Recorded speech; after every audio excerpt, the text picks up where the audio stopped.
31 दिसंबर 2007 सोमवार का दिन था और केरल के मल्लपुरम जिले का छोटा सा कस्बा चेलेम्ब्रा अपनी रोज की रफ्तार में चल रहा था। मार्केट में हलचल थी, लोग अपने रोजमर्रा के कामों में लगे हुए थे और संडे की छुट्टी के बाद गवर्नमेंट एम्प्लॉयज भी पूरे जोश में ड्यूटी पर लौट रहे थे। सुबह करीब 9:30 बजे साउथ मालाबार ग्रामीण बैंक के कर्मचारी भी ब्रांच पहुंच जाते हैं। रोज की तरह बैंक के दरवाजे पर एक बड़ा सा ताला लटका हुआ था और सब कुछ सामान्य लग रहा था। लेकिन जब बैंक ऑफिसर के राधाकृष्णन ताला खोलकर बैंक के अंदर कदम रखते हैं तो माहौल अचानक बदल जाता है। उनकी नजर बंद स्ट्रांग रूम के दरवाजे पर बिखरी धूल पर पड़ती है और उन्हें कुछ गड़बड़ लगती है। अगले पल जैसे ही स्ट्रांग रूम का दरवाजा खोला जाता है तो अंदर का नजारा देखकर सबके पैरों तले जमीन खिसक जाती है। अंदर लॉकर्स टूटे हुए थे और उनमें रखा सारा माल गायब था। बैंक कर्मचारियों को समझ नहीं आ रहा था कि जब बाहर हर दरवाजा बंद था, हर ताला अपनी जगह सलामत था, तो आखिर इतनी सुरक्षित जगह के अंदर चोरी कैसे हो गई। लेकिन तभी उनकी नजर स्ट्रांग रूम के एक कोने में फ्लोर पर पड़ती है और वो देखते ही उनके होश उड़ जाते हैं। बैंक के फ्लोर पर एक बड़ा सा होल हो रखा था जो सीधे ग्राउंड फ्लोर पर बने एक रेस्टोरेंट तक जाता था। यानी चोर दरवाजे से नहीं बल्कि बैंक के फ्लोर को तोड़कर नीचे से अंदर घुसे थे। जल्दी ही नुकसान का अंदाजा लगाया जाता है और जो सामने आता है वो पूरे देश को हिला देता है। चोरों ने बैंक से 80 किलो सोना और 25 लाख रुपए कैश लूट लिया था। उस समय उस सोने की कीमत करीब 8 करोड़ रुपए थी, जिसकी वैल्यू आज के हिसाब से 110 करोड़ रुपए से ज्यादा की बनती है। ये इंडिया की सबसे बड़ी बैंक रॉबरी थी जिसने केरल के इस छोटे से कस्बे चेलेम्ब्रा को अचानक पूरे भारत में चर्चा का केंद्र बना दिया। तो आइए जानते हैं चेलेम्ब्रा बैंक रॉबरी की पूरी कहानी। आखिर चोरों ने कैसे एक रेस्टोरेंट की छत को बैंक में घुसने का रास्ता बनाकर भारत की सबसे बड़ी बैंक रॉबरी को अंजाम दिया। आखिर वो चोर कौन थे और कैसे उन्होंने चोरी के बाद भी पुलिस को गुमराह कर उसके होश उड़ा दिए। और आखिर बॉलीवुड की वो कौन सी मूवी थी जिससे इंस्पिरेशन लेकर चोरों ने ये बैंक रॉबरी की। चेलेम्ब्रा बैंक रॉबरी की कहानी चेलेम्ब्रा से करीब 236 किलोमीटर दूर कोट्टयम डिस्ट्रिक्ट के एक छोटे से गांव में रहने वाले शख्स जोसेफ से शुरू होती है। जोसेफ जब काफी छोटा था तभी उसके पेरेंट्स की मौत हो गई थी। जोसेफ की 2 बड़ी बहनें भी थी और मरने से पहले उसके पेरेंट्स ने दोनों बहनों की शादी करवा दी थी। जोसेफ के पेरेंट्स की मौत के बाद उसके दोनों जीजाओं ने उसकी सारी संपत्ति हड़प ली। इसके बाद जोसेफ गलत संगत में पड़ गया और कम उम्र से ही चोरियां करने लगा। जब वो केवल 18 साल का था तब एक बार वो चोरी करते पकड़ा गया और उसे 1 साल के लिए जेल की हवा खानी पड़ी। जेल से निकलने के बाद भी वो नहीं सुधरा और आगे भी चोरी करने में लगा रहा। जल्द ही उस पर चोरी के 1 दर्जन से ज्यादा केसेस दर्ज हो गए और उसे कई बार जेल जाना पड़ा। इस दौरान वो 2 बार जेल अथॉरिटी को चकमा देकर जेल से फरार भी हुआ, लेकिन फिर से उसे 1996 में पकड़ लिया गया और इस बार उसे सिक्योर मानी जाने वाली वियूर सेंट्रल जेल में बंद कर दिया गया। इस जेल में उसकी मुलाकात शिबू और सैनू से हुई जो चोरी के दूसरे मामले में इस जेल में बंद थे। जल्दी ही तीनों पक्के दोस्त बन गए। तीनों में जोसेफ की ज्यादा चलती थी और वो शिबू और सैनू को अपनी चोरियों और पुलिस से बार बार बच निकलने की कहानी सुनाकर खूब वाहवाही बटोरता। जोसेफ ने उन्हें एक बार बताया कि उसकी जिंदगी का सपना है कि वो एक इतनी बड़ी रॉबरी करे कि जिसके बाद उसे कभी कोई चोरी ना करनी पड़े और वो मजे से आलीशान जिंदगी जी सके। शिबू और सैनू उससे और उसके सपने से काफी इम्प्रेस्ड हुए और उन्होंने वादा किया कि वो इसमें उसका साथ देंगे। कुछ साल बाद तीनों को बेल मिल गई और उसके बाद तीनों ने मिलकर कई क्राइम्स किए। उन्होंने कभी गाड़ियों की चोरी की तो कभी गांजा बेचा। इस दौरान पुलिस की नजरों से बचने के लिए शिबू और जोसेफ संतवनम नाम के एक ट्रस्ट में नौकरी भी करते रहे। हालांकि कुछ समय बाद एक रोड एक्सीडेंट में शिबू बुरी तरह घायल हो गया और उसे नौकरी से निकाल दिया गया। जॉब खोने के बाद शिबू कोरिकोड लौट गया और अपने एक खास दोस्त राधाकृष्णन के घर रहने लगा। जल्दी ही वो राधाकृष्णन के परिवार से घुल मिल गया और उसकी राधाकृष्णन की पत्नी कनकेश्वरी से भी अच्छी दोस्ती हो गई। इधर जोसेफ संतवनम में ही नौकरी करता रहा और इस बीच उसने अनीता एंटनी नाम की एक लड़की से शादी कर ली।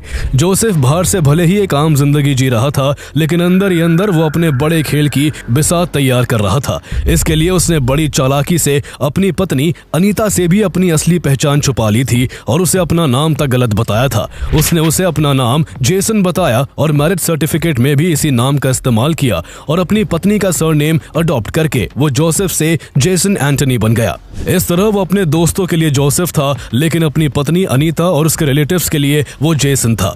दो नाम के पीछे उसकी गहरी चाल छिपी थी और आगे ये नाम उसके बड़ी रॉबरी के सपने में काफी हेल्पफुल साबित होने वाला था। जोसेफ को अब ये कम पैसों वाली नौकरी और सीधी जिंदगी से नफरत होने लगी थी और वो जल्द से जल्द बड़ी चोरी करना चाहता था जो उसे एक ही झटके में करोड़पति बना दे।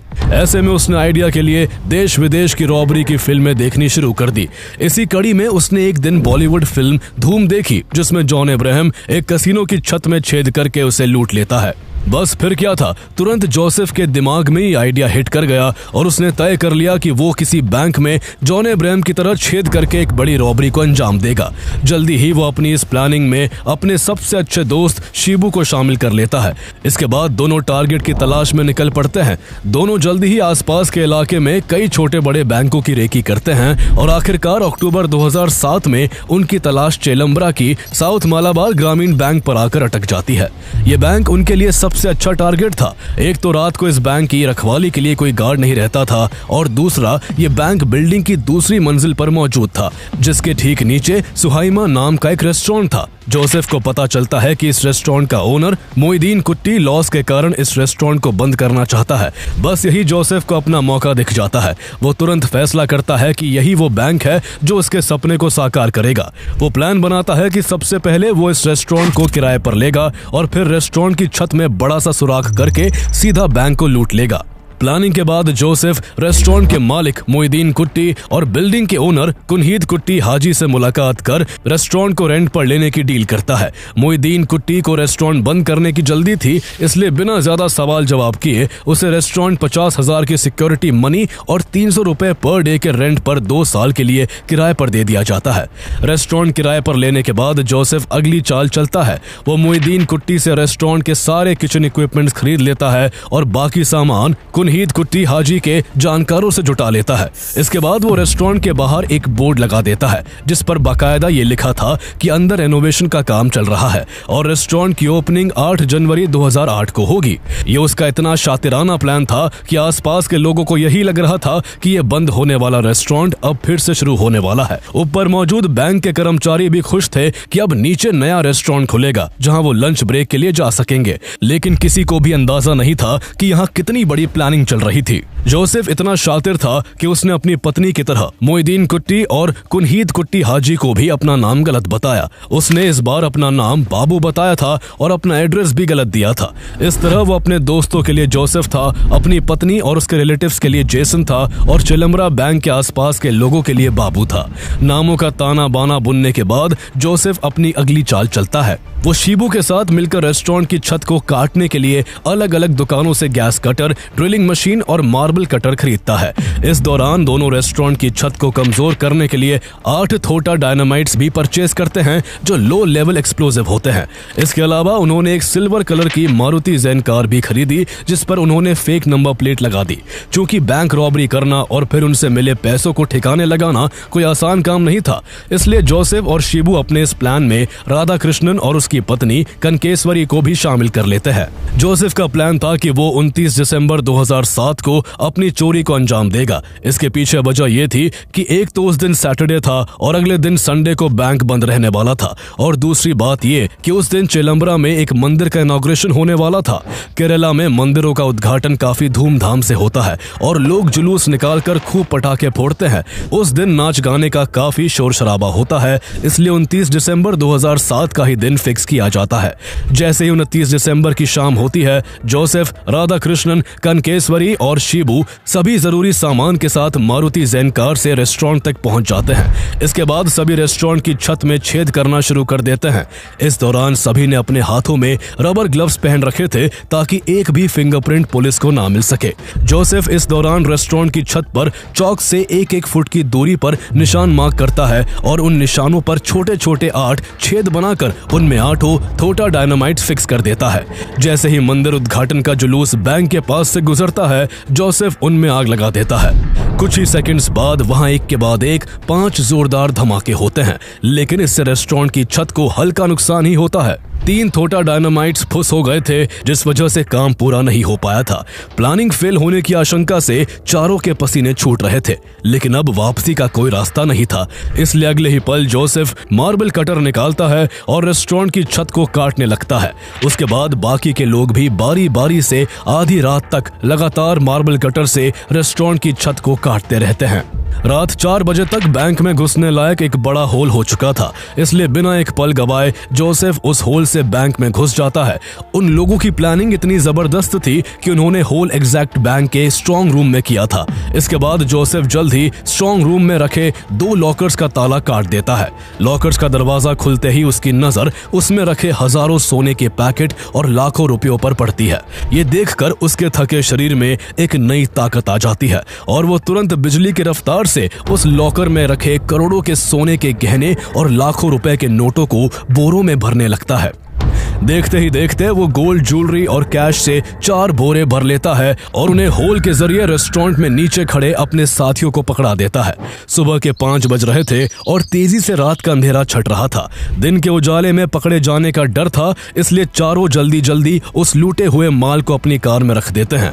इसके बाद रेस्टोरेंट छोड़ने से पहले जोसेफ सफेद मार्बल पर जमी धूल पर उंगली से जे माओ लिख देता है, ताकि आगे पुलिस इस रॉबरी की जांच नक्सलियों के एंगल से करती रहे और वो आसानी से सारा गोल्ड बेच सके। इसके बाद चारों अपनी कार में सवार होकर वहां से तुरंत फरार हो जाते हैं। इस तरह 4 चोर चिलम्बरा की ग्रामीण बैंक से 80 किलो सोना और करीब 25 लाख रुपए कैश की चोरी कर फरार हो जाते हैं और इसकी किसी को भी कानो कान खबर तक नहीं लगती। अगले दिन जब बैंक एम्प्लॉय चिलम्बरा की साउथ मालाबार ग्रामीण बैंक पहुंचते हैं और स्ट्रॉन्ग रूम में रखे दोनों लॉकर्स में रखा 80 किलो सोना और 25 लाख रुपए गायब पाते हैं, तो उनके पैरों तले जमीन खिसक जाती है। यह आसपास के 10 गांवों के बीच इकलौता बैंक था और इस बैंक में इन्हीं गांव के लोगों का पैसा और सोना जमा था।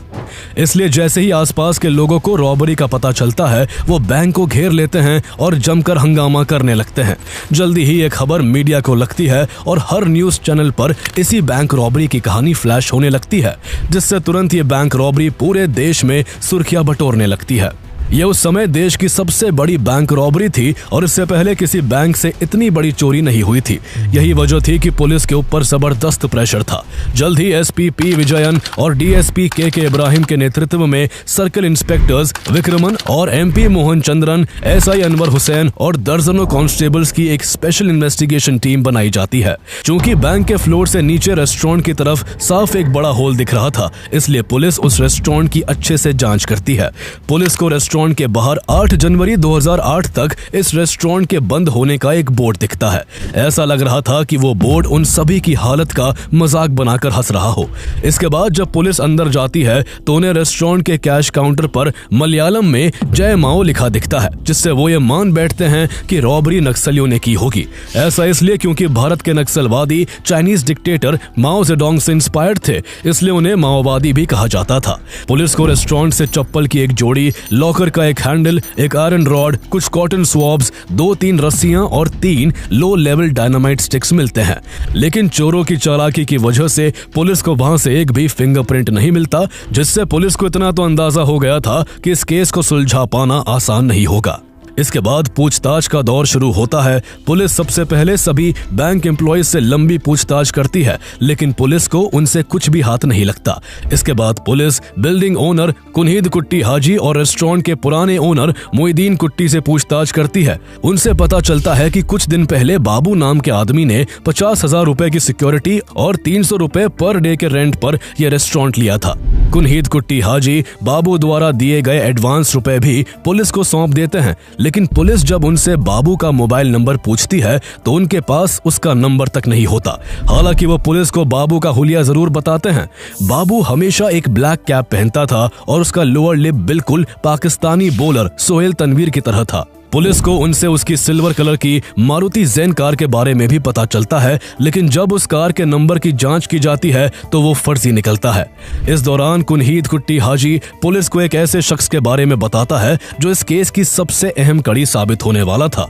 दरअसल बाबू यानी जोसेफ रेस्टोरेंट में शवारमा ग्रिल लगाना चाहता था और इसके लिए कुनहीद कुट्टी हाजी ने उसकी मुलाकात अपने दोस्त के बेटे शहबाज से करवाई थी। हालांकि शहबाज ने डील की जिम्मेदारी अपने ड्राइवर उस्मान को सौंप दी थी। ऐसे में पुलिस उस्मान से भी लंबी पूछताछ करती है और पुलिस को उससे ठोस लीड मिलती है। उस्मान पुलिस को बाबू का मोबाइल नंबर देता है और ये भी बताता है कि बाबू किसी दूसरे फोन का इस्तेमाल भी करता था, जिससे एक बार वो उसके सामने अपनी पत्नी से बात कर रहा था।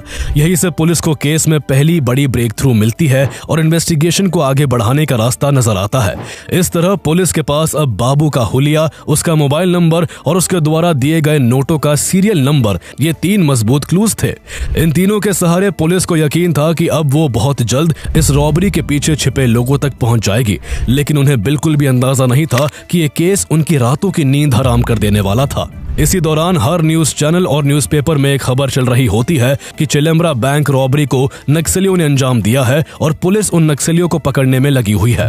जोसेफ और उसके दोस्त इन खबरों को किसी सुरक्षित ठिकाने पर छिपकर बड़े मजे से देख रहे होते हैं।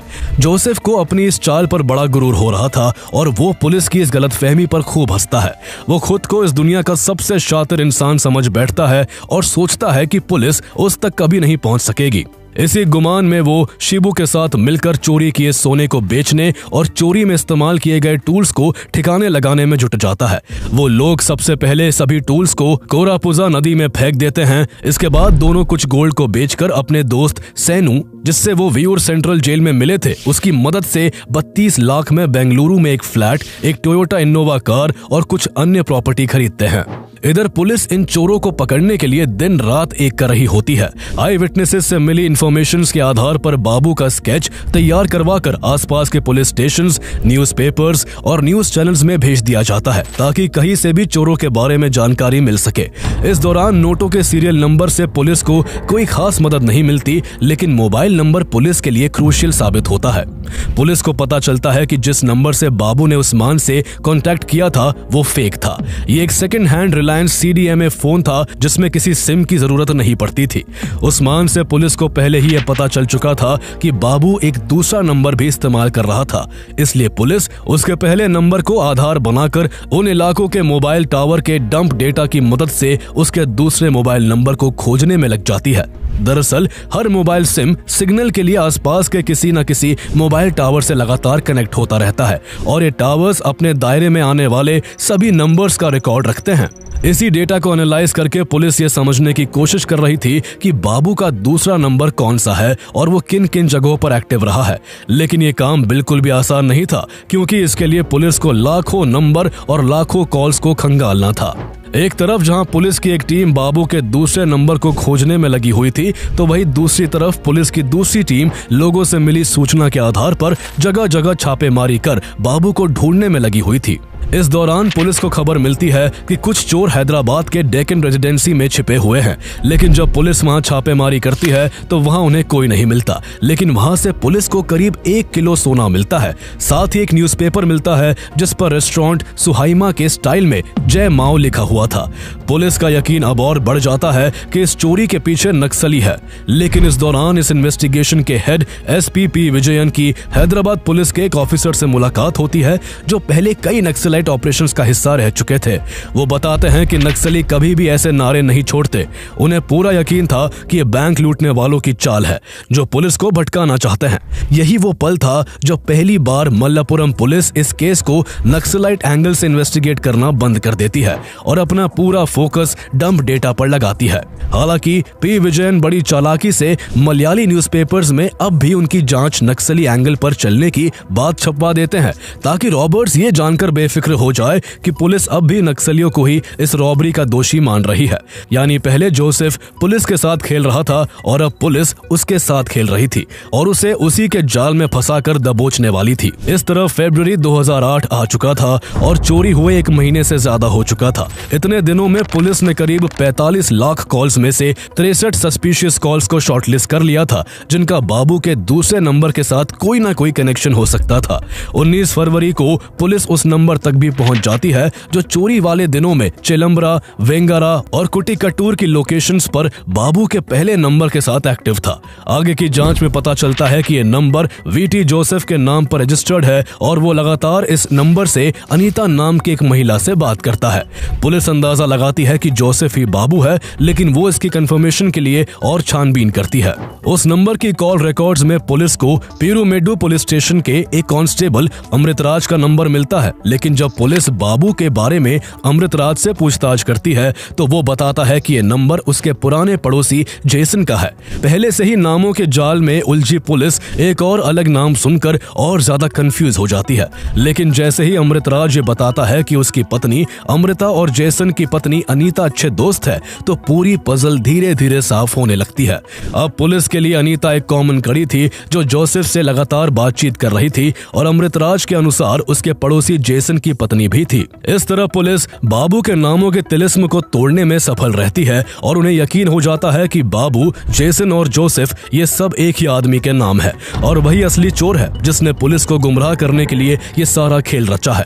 पुलिस को यह भी पता चलता है कि जेसन अब अपनी पत्नी के साथ कोरिकोड में एक रेंट के घर में रह रहा है और अनीता 2 महीने बाद मां बनने वाली है। इसके बाद पुलिस जोसेफ के कॉल रिकॉर्ड से हॉस्पिटल लिंक्स खोजती है और बेबी मेमोरियल हॉस्पिटल तक पहुंच जाती है जहां अनीता का इलाज चल रहा था। वहां से पता चलता है कि उसकी अगली अपॉइंटमेंट 27 फरवरी को है। इस दौरान पुलिस जोसेफ के कॉल रिकॉर्ड से चिलम्बरा बैंक रॉबरी में शामिल रहे शिबू, राधाकृष्णन और कनकेश्वरी का भी पता लगा लेती है और उनकी लोकेशंस कोरिकोड में ट्रेस कर लेती है। इसके बाद पूरा जाल बिछाया जाता है और उन चोरों को पकड़ने के लिए पुलिस 3 टीम बनाती है और 27 फरवरी को फाइनल ऑपरेशन का दिन तय होता है। 27 फरवरी की सुबह जैसे ही जोसेफ हॉस्पिटल पहुंचता है, अमृतराज उसकी पहचान कंफर्म करता है और पुलिस उसे मौके पर ही गिरफ्तार कर लेती है। जोसेफ के होश उड़े हुए थे और उसे समझ नहीं आ रहा था कि आखिर पुलिस उस तक कैसे पहुंची। अब तक वह अपनी चालाकियों से पुलिस को चकमा देता आया था, लेकिन अब चौंकने की बारी उसकी थी। इसके साथ ही बाकी तीनों को भी उनके ठिकानों से पकड़ लिया जाता है। कड़ी पूछताछ के बाद चारों चोर अपना जुर्म कबूल कर लेते हैं और इस तरह 57 दिनों की लगातार मेहनत के बाद इंडिया की सबसे बड़ी बैंक रॉबरी सुलझा ली जाती है। इससे पहले भारत की सबसे बड़ी बैंक रॉबरी का रिकॉर्ड साल 1987 का था, जब लुधियाना में खालिस्तानियों ने पंजाब नेशनल बैंक से 6 करोड़ रुपए लूट लिए थे। पूछताछ के दौरान जोसेफ और शिबू सैनू का भी नाम लेते हैं, जिसने दोनों की बेंगलुरु में फ्लैट खरीदने में मदद की थी। पुलिस उसे भी बेंगलुरु से गिरफ्तार कर लेती है। आगे पुलिस चोरी किए गए 80 किलो गोल्ड में से 73 किलो गोल्ड रिकवर कर लेती है और जोसेफ द्वारा खरीदी गई सभी प्रॉपर्टी और फ्लैट को भी सीज कर लेती है। 5 साल बाद 2013 में कोर्ट फैसला सुनाती है और जोसेफ और शिबू को 20-20 साल, राधाकृष्णन को 17 साल और कंकेश्वरी को 5 साल की सजा होती है, जबकि सैनू को इस बैंक रॉबरी में डायरेक्टली इन्वॉल्व न होने के कारण छोड़ दिया जाता है। कंकेश्वरी भी इस समय तक 5 साल जेल में बिता चुकी थी, इसलिए उसे भी जेल से रिहा कर दिया जाता है। इसके बाद जोसेफ, शिबू और राधाकृष्णन को वियूर सेंट्रल जेल भेज दिया जाता है। यह वही जेल था जहां जोसेफ और शिबू साल 1996 में पहली बार मिले थे और यहीं से इस बड़ी रॉबरी का सपना देखा था, लेकिन किस्मत ने ऐसी बाजी पलटी कि उन्हें एक बार फिर उसी जेल में बंद होना पड़ा। लेकिन कहानी यही खत्म नहीं होती। कुछ सालों में ही वो तीनों बेल पर बाहर आ जाते हैं, लेकिन कहते हैं ना कि चोर चोरी से जाए लेकिन हेरा फेरी से नहीं। जेल से निकलने के 3 साल बाद 2017 में जोसेफ एक ज्वेलरी शॉप में डाका डालने के जुर्म में पकड़ा जाता है और एक बार फिर जेल में डाल दिया जाता है।